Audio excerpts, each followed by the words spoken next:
Welcome back. It's Jay Roebuck. Today we are going to go through a number of topics. We're going to combine it all into one video. We're going to start by discussing the Grammy nominations that were just released. We'll get into Kanye West's potential return to the mainstream based on some actions that he's made over the past week. And finally, we'll talk about the Joe Budden podcast, who had DJ Hed on today. And we'll talk about some of the clips that were released, and I'll give you my opinion on them. As always, make sure you like, comment, subscribe, tell a friend to tell a friend to tell a friend.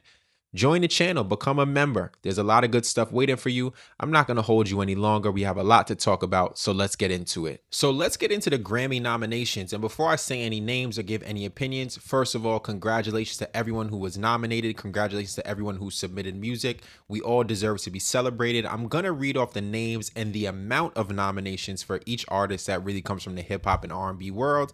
And then I will give my thoughts around a lot of the public chatter that I've seen. So let's talk and let's run through them. Kendrick Lamar leads with 9 nominations, 6 nominations for Leon Thomas, 6 for Tyler the Creator, 5 for The Clips, 5 for SZA, 5 for Doechii, 3 for Glorilla, 3 for Shabuzi, 2 for Kaytranada, 2 for Kalani, 2 for Summer Walker, 2 for Chris Brown, 2 for Bryson Tiller, and 2 for JID. Again, congratulations to everyone who received the Grammy nomination. I mean, people work their whole lives to get this sort of national and international recognition, so they should be celebrated. And I salute each and every one of you, and I hope as many of you win as possible and everybody comes home with some sort of prize.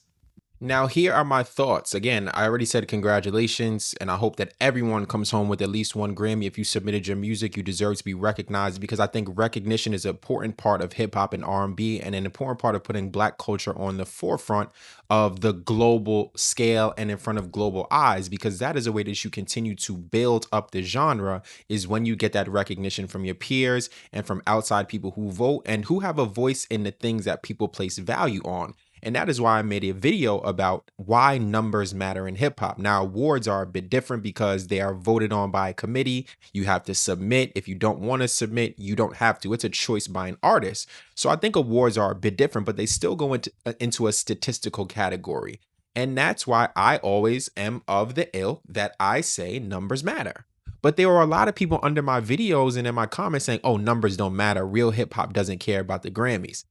But I see a lot of people celebrating because artists who they champion are being celebrated and being nominated. So now my retort to you is, why are you upset when I say numbers matter, but then you're celebrating people being nominated for a Grammy? It's just hypocrisy that I must call out. And I'll pull up this tweet here from Peter Rosenberg, where he says, I thought you were saying hip hop was dead. Hashtag Grammys. Interesting quote from him, an interesting quote for a bunch of people who are in the replies, because do hip hop and the Grammys really align? I mean, we can go back to Will Smith, who boycotted the Grammys because he didn't felt that they were giving hip hop the recognition that it deserved. They weren't airing the hip hop awards, and they boycotted, the Grammys. There have been a number of artists who have spoken out against them, from Kanye West to Jay-Z to Drake. All have said things about how the Grammy process worked, how the Grammy committee who selects these, the winners aren't comprised of people who are really in the music industry or from the culture. So why is it that the Grammys are an indicator that hip hop is in fact not dead, if people say that numbers like this and committees like this don't make up what matters in hip hop? I just don't think those two ideas can exist in the same space. Now, for me, I don't care, because I think all of these things matter in this space. But for the people who have been upset in my comments for the last 48 hours, what do you have to say about it? Are you celebrating Grammy nominations now? Or are you saying, well, the Grammys don't matter to me because they're not hip hop? You got to pick one. You can't have the best of both worlds. You can't say numbers don't matter, but then when an artist you like sells a bunch of albums, you use that as a talking point. You can't say these things don't matter because they're not hip hop, but then you use Grammys as a talking point. You got to pick one. Do they matter or do they not? I think they matter, right? I place some value on it, not all the value in the world, because you have to submit to win. But I do think that when you win a Grammy, it's showing that you are recognized for your hard work, right? I think it's a statistical thing, a category that you can count. Now, in my personal opinion, I think that the Clips album, Let God Sort 'Em Out, is the rap album of the year. I think that's the best complete, work that hip hop has put out. I'm a big fan of the album, so I think that should win for album of the year. Will they win? I don't know. I think another thing you have to consider is votes being split. So when you have Let God Sort 'Em Out, when you have Chromacopia, when you have GNX all in one category going against pop albums, is going to make it difficult because I think they're going to wind up splitting the vote. So I don't know if we're going to get a Black American or an African American artist who wins that category of best album or best song. Is going to be a little bit difficult in those categories. But for best hip hop or best rap album, I do think the Clips would win, and I think it will be well deserved. We can switch gears now to Kanye West, who met with a rabbi to apologize for his anti-Semitic remarks while he was going through a mental health crisis due to his bipolar disorder. Now, I will say this, right? Kanye West, I appreciate you apologizing, because whenever you put hate out into the world, that is a dangerous idea, especially when you have people who look up to you and people who follow you, especially impressionable young people. And the remarks that you are saying are in no way correct. They should be condemned, because hate speech is not good no matter who you're talking about. Now, I think there's something important to look at here. Why now? And why on this stage? And I think obviously Kanye West is trying to come back into the mainstream world. I think he has probably learned from his mistakes. I think mental health is something that we all need to consider whenever we look at a person's actions. But with Kanye West, there is a repeated pattern which just shows that this behavior is likely due to the mental health issues and the things that he suffers from. So number one, I pray that he gets better, and I hope he stays on this path of righteousness and moving in a more God-like way, right? Moving more close to God instead of in a way of hate, because hate is not good for anyone. But I also challenge him to do this. You didn't just offend one community. If you're going to do this apology, you should do it for all the communities that you've offended. And that is just the best way to do it. I think you owe the world an apology for the things you put out there. You have your children who look up to you. You have the youth who look up to you. You have millennials who are my age or older who look up to you, who grew up on your music, but they just saw you go down a path that seemed so far from the light. And, we know you had a great relationship with your mother. We know who your mother was. We've heard the things that your father have said, and you really went against the way that they raised you, right? We've gotten a glimpse into your personal life on such a deep level, and you hurt a lot of people. So I hope that those apologies are coming next, and I urge you to do them. Now, as I talked about why now, Kanye West also announced that he is going to be doing a show in Mexico. I believe it's going to be a stadium show that's going to take place in January 2026. So I think as he gets back into the right state of mind, obviously we're going to see music on the way. We're going to see more shows on the way. And the only way that you get back into the good graces of the people is to really apologize for the things that you've done. Now, Kanye West is a smart guy. And I believe he wanted I know a lot of the things he said were because of what he was going through, but I believe he also wanted to free himself from a lot of the contracts he was in, from a lot of the people that were seeking to get next to him for monetary gain or to see what they could take from him.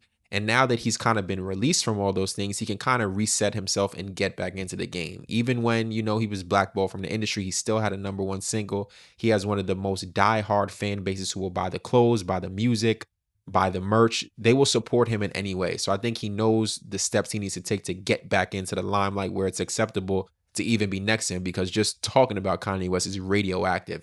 I was a little even nervous to bring him up in this video because sometimes it gets so toxic that you don't want to be a part of it. And I like to only talk about positivity on his channel. So again, I pray for him. I hope he's in a better place. I hope he continues to get his mind right, not only for himself, but for his family and for the world.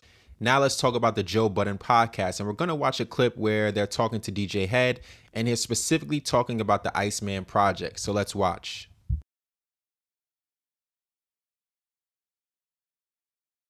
What a great question by Imani here. He says, when you say we, is that your we or our we or their we? Because why would Drake again take advice from people who have been so critical of him and who don't really seem to be fans of the music? Over the past year, it doesn't matter what he does, the show has been extremely critical of him. But I do believe that that show represents a voice of a lot of people. I think a lot of people feel this way because right now you either love Drake or you hate him. And if you do hate him and you're a YouTuber or you have a show, you're getting paid off the hate, right? You have inherent bias, number one, because you guys are a West Coast radio show. Number two, there's a lot of TDE affiliations and ties, which is perfectly fair. And number three, you're getting paid from the hate. So why would you not do it? So again, when Drake goes in a studio, do you think he's thinking, well, what would DJ Hed and Elliott Wilson have to say about this record? What sense does that make? DJ Hed, when you go DJ a party or when you produce a song, do you think, what are the people who don't like me have to say about this? I don't think so.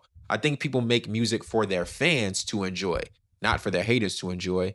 And even when Drake drops music, what are the first 48 hours? Oh, this album is bad. This album is bad. And then people say it's a classic. I mean, Drake has a line himself.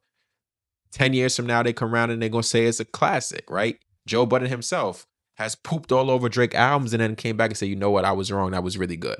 So Drake already knows these things. Drake fans already know these things. So when you say we, you got to be real specific and say, well, I'm talking about this particular subset of Drake haters or this specific subset of the culture who are just not going to be Drake fans no matter what. It doesn't matter if he made the greatest song of all time. People are going to say it's bad. They're going to say, oh, he didn't write it. They're going to say, oh, he had help. They're going to say, oh, he had a feature. There's no winning with people. So why would you try to please people who are going to hate you regardless? It just does not make sense.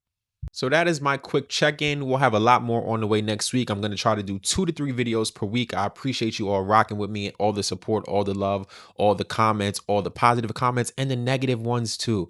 You know what? My haters seem to check my videos more than the people who support me. I'm like, sometimes the people who say the most negative things are always the first person under the videos. Do y'all have the notifications on? If you do, thank you.